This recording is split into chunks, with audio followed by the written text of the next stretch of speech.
शादी विवाह समय से कर देने से बहुत बड़े फायदे हैं। बताओ, शादी जल्दी शादी मीन्स 22-23 साल की उम्र में अधिक से अधिक 25, यदि 22-23 साल में शादी कर देंगे तो बताओ इसके फायदे क्या हैं? क्या फायदे हैं इसके और नुकसान क्या है? अब आप कहेंगे महाराज जी जल्दी शादी करेंगे तो पढ़ाई का क्या होगा लड़की की और लड़कों की? अरे भाई, पढ़ाई तो ससुराल में भी, यदि लड़का लड़की ससुराल वाले समझदार हैं तो पढ़ाई तो ससुराल में भी हो सकती है, कोई रुकती थोड़ी है। बहुत लड़कियां ससुराल में पढ़ रही हैं, हाँ या ना?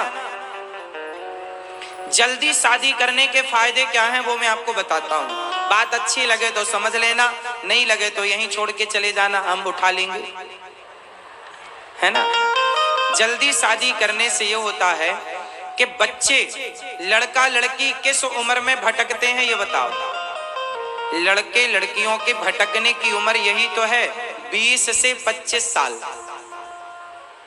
20 से लगभग 20 से और ले लो तो 19 से 25 साल की अवधि, ये जो दूरी है इसमें लड़का लड़की भटकते ज्यादा है। यदि सही वक्त पर शादी कर दोगे तो भटकने की सारी संभावनाएं खत्म हो जाएंगी। यहाँ वहां जो ताका झांकी चल रही है सब खत्म हो जाएगी। सही समय पर सही निर्णय बहुत सही होता है। सही समय पर एक सही उम्र पर विवाह सही होता है। सही उम्र पर विवाह हुआ तो सही उम्र तक तुम्हारे बच्चे हो जाएंगे, सही उम्र तक बच्चे पढ़ लिख जाएंगे, सही उम्र तक बच्चों का विवाह कर दोगे और जब बच्चों का विवाह होगा उस उम्र तक आप यंग ही रहेंगे, जवान ही रहेंगे और अपने लिए, आप बच्चों के लिए भी अपने लिए भी एक सही निर्णय लेने लायक बनेंगे। अधिक उम्र हो जाने के बाद ना ठीक नहीं होता। सही उम्र पर सही निर्णय लेना सीखिए। बेटा बेटी को अपना सेटल कर दीजिए, उन्हें अपने पांव पर खड़ा कर दीजिए और आप आध्यात्म की तरफ बढ़ने लग जाइए। 50 साल की आयु होते होते आपका मन सबसे हट जाना चाहिए। बेटा बेटी, बेटा बहू, नाती पोता सबसे हट जाए और भगवान में अब ज्यादा दिल लगने लग जाए तो तुम्हारा बुढ़ापा उम्दा बीतेगा, मीन्स अच्छा बीतेगा। और तुम बुढ़ापे में भी यदि पोता पोतियों में ज्यादा उलझी तो तुम्हारा बुढ़ापा बड़ा दर्दनाक होगा। कुत्ते की मौत मरते हैं फिर लोग, ज्यादा मोह ममता में जो ज्यादा उलझता है। तो बहुत दूर की आप सोचिएगा। तो गृहस्थी 50 साल, लड़की का विवाह हो गया, लड़के का आपके बेटा और बेटी का विवाह हो गया, उसके बाद आपकी गृहस्थी पूरी हुई। अब पति पत्नी तुम साथ में रहो पर भोगी बनकर नहीं, योगी बनकर के रहो, भगवान के बनकर रहो। अब मन भोगों से हटाओ, कितना और भोगोगे, भोग तो लिया, अब पति पत्नी दोनों भगवान का चिंतन करो, ज्यादा से ज्यादा दर्शन करो भगवान का। बेटा बेटी को खड़ा कर दिया पांव पर, उनकी शादी विवाह कर दो, उनको जिम्मेदारियां दे दो। अब आप लोग आजाद हो गए अपनी सारी जिम्मेदारियों से, समय से आजादी हो गई। अब समय से आप जाओ जगन्नाथ जी। अब आदमी बुढ़ापे में निकलता है तीर्थ यात्रा में। अब तुम बुढ़ापे में जाओगे, कोई एक धक्का मार देगा, 4 हड्डियां टूट जाएंगी तुम्हारी। बुढ़ापे का कोई तीर्थ वीरथ नहीं होता आजकल। आजकल तो सब जवानी में कर लो, भजन करो मस्त जवानी में, बुढ़ापा किसने देखा है। अब बुढ़ापे का तीर्थ नहीं है। बिहारी जी के मंदिर में जाओगे तो बुढ़ापे में ज्यादा बूढ़े आदमी ना जाके धस जाना, नहीं तो भीड़ में फंस जाओगे। अरे बुढ़ापे में तुम बद्रीनाथ जाओगे क्या, वहां तुम्हें ऑक्सीजन ही नहीं मिलेगी, भागोगे प्राण बचाते हुए। तो समय से बेटी का विवाह कर दो, समय से बेटों का विवाह कर दो और तीर्थ यात्रा कर लो।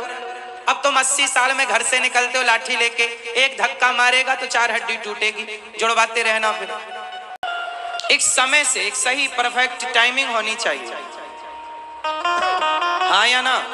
तीर्थ वीरथ ना बुढ़ापे के नहीं रह गए आज के युग में। अब बुढ़ापे में देखो दिल्ली में कथा हो रही है, जो ज्यादा बूढ़े हैं वो कथा में नहीं आ सकते। क्यों नहीं आ सकते? आएंगे तो वो कहेंगे हम जमीन में बैठ नहीं पाते।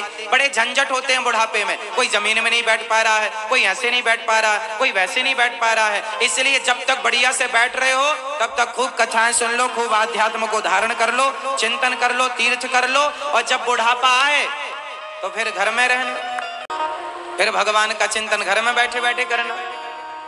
इसलिए बेटी का विवाह, आप में से कितने लोग ऐसे हैं जिनकी बेटी और बेटों का विवाह हो चुका है? अब आप लोग आजाद हैं, फुर्सत हैं, तो काहे पड़े हो घर में?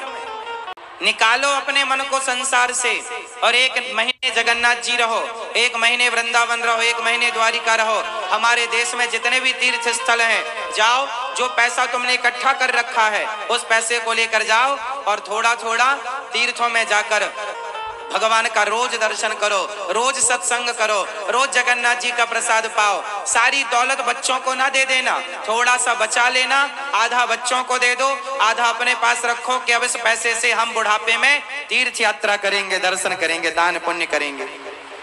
सारा ना दे देना, सारा मिल जाएगा तो बेटा बहू निकाल बाहर करेंगे, चल बाहर। इसलिए थोड़ा बचा के रखना अपने पास, है ना। और तीर्थ यात्रा कर लो समय से, और सबसे मन हटाओ। 1 महीने के लिए जगन्नाथ जी जाओ, 1 महीने के लिए द्वारिका जी जाओ, बद्रीनाथ जी, वहां रहो और कथाएं सुनो। तीर्थों में कथाएं होती हैं और भोजन प्रसादी। अब वहां रहोगे तीर्थों में तो कहाँ रहोगे भाई? रहने की जगह, खाने को रोटी तो चाहिए। वृंदावन में तो गौरी गोपाल भगवान की रसोई है कि वहां का आपको रोटी की व्यवस्था नहीं करनी, रोज भर पेट आपको भोजन मिलेगा, दिन भर जब मन करे तब आओ तब पाओ। बाकी हर जगह तो रोटी भी पैसे से मिलेगी आपको। तो उसके लिए जवानी में जो मेहनत की है वो बचाओ और तीर्थ यात्रा में जाओ। और बेटा बेटी से मन क्या करो, धीरे धीरे सबसे मन हटाओ, काम बेटा नहीं आएगा। अच्छा एक बात बताओ, आपका बेटा बहुत अच्छा है, श्रवण कुमार है, तो क्या अच्छे बेटे में भी मन लगाना सही है? आपका बेटा भगवान करे श्रवण कुमार है, आपका बेटा बहुत अच्छा है, फिर भी मन अपना सबसे हटाकर भगवान में ही मन लगाना है। कल्याण तब होगा जब मन भगवान में लगेगा। संसार में लगा रहेगा तो सिवाय दुर्गति के कुछ नहीं होना। दिल्ली में एक सज्जन मर रहे थे तो डॉक्टर ने कह दिया अब ये 1 घंटे बाद मर जाएंगे। तो उन्होंने कहा जरा बेटे को बुलाओ, जरा बहू को बुलाओ, पोते को बुलाओ। अब बताओ, सारी जिंदगी भी यही देखा है, बेटा बहू पोता पोती, और मरते समय भी यही देख रहा है। कब भगवान का चिंतन करेंगे ये? कब मन भगवान में लगाएंगे ये? इन्होंने कभी लगाया नहीं तो मरते समय भी नहीं लगेगा। अभी से मन भगवान में लगाना तो मरते समय तक लग पाएगा। अभी से चिंतन करो भगवान का तो चिंतन हो पाएगा। बुढ़ापे में ही ना बैठे रहना कि मरते समय लगाएंगे। मरते समय संसार में ज्यादा लगता है।